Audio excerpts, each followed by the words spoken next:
ಸಿಗ್ತಾ ಇದೆಯಾ ಈ ಯೋಜನೆಗಳು ಎಲ್ಲರಿಗೂ ಸಮರ್ಪಕವಾಗಿ ತಲುಪ್ತಾ ಇದೆಯಾ? 99% ನನ್ನ ಕ್ಷೇತ್ರದಲ್ಲಿ ಮಾತ್ರ ಅಲ್ಲ, ಎಲ್ಲಾ ಕಡೆಗೂ ಸಿಗ್ತಾ ಇದೆ. ಎಲ್ಲೋ ಬೆರಳೆಣಿಕೆಯಷ್ಟು ಜನ ತಾಂತ್ರಿಕ ಸಮಸ್ಯೆಗಳಿಂದ ಸಿಗ್ತಾ ಇದೆ, ಎಲ್ಲರಿಗೂ ಕೂಡ ಸಿಗ್ತಾ ಇದೆ. ಬಹುತೇಕ ಫಲಾನುಭವಿಗಳಿದ್ದಾರೆ, ಎಲ್ಲರಿಗೂ ಸಿಗ್ತಾ ಇದೆ. ಎಲ್ಲರೂ ಲಾಭ ತಗೊಳಕತ್ತಾರ, ತಗೊಳ್ಳಿ.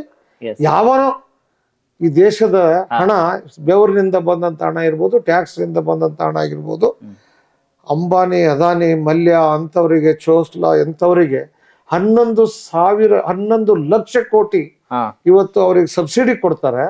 ಇವತ್ತೇನ್ ಬಡವರಿಗೆ ಒಂದ್ 4-5 ಸಾವಿರ ರೂಪಾಯಿ ಒಂದ್ ತಿಂಗಳಿಗೆ ಬಂದ್ರೆ ಅದಕ್ಕೆ ಇವ್ರು ಹೊಟ್ಟೆ ಕಿಚ್ಚಿಬಿಡ್ತಾರೆ. ಯಾರು? ಬಿಜೆಪಿಯವರು.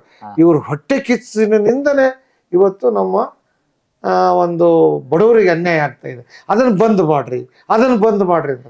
ಯಾಕೆ ಬಂದ್ ಮಾಡಬೇಕು ಅನ್ನೋ ಪ್ರಶ್ನೆ ಬಡವರು ಇವತ್ತು ಸಿಟ್ಟಿಗೆದ್ದು ಕೇಳ್ಬೇಕು. ಇವ್ರಿಗೆ ಗೆರವ್ ಹಾಕ್ಬೇಕು.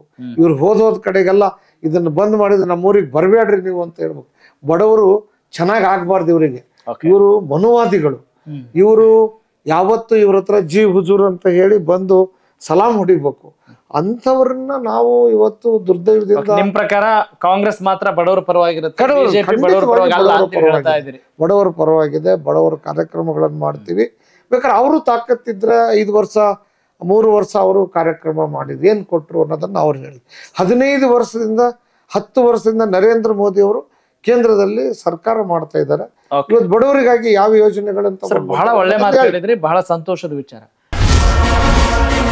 ಕನೆಕ್ಟ್ ಕರ್ನಾಟಕ, ಇದು ನಿಮ್ಮ ನೆಟ್ವರ್ಕ್.